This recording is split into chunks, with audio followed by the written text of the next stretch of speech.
My second grandfather founded a legendary club in the Netherlands by accident, all because of a rat, boredom, and a fish. It's 1884. Heinrich Geuer was a respected German stained glass artist living on Herenstraat in Utrecht. But he had a problem. He found the Dutch artistic elite far too stiff. Everything was just too serious. In a formal meeting of the art circle, documents say he vented his frustration with tears of longing in his voice.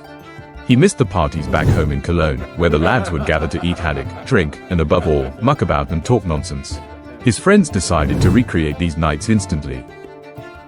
My second great-grandfather's accent was so thick that when he tried to say the name of the fish in Dutch, Schelvisch, it came out sounding like the English word, shellfish.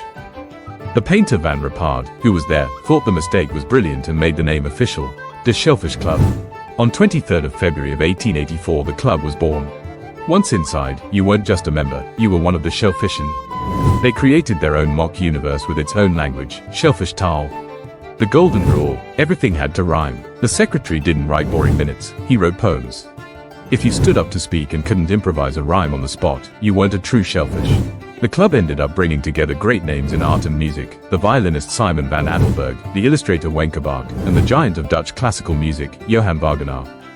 They used their immense talent to write humorous cantatas, brilliant parodies of serious operas, using their genius just to have a laugh.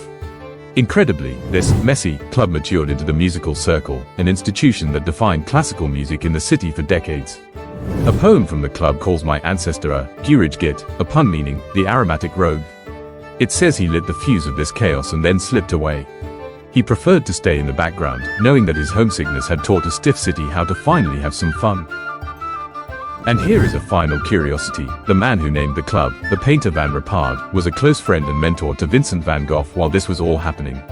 But only months later, in 1885, Van Rappard dared to critique Van Gogh's masterpiece The Potato Eaters, and Vincent was so offended he cut the friendship forever. It seems my second great-grandfather was right about one point. The Dutch artists really were taking themselves too seriously.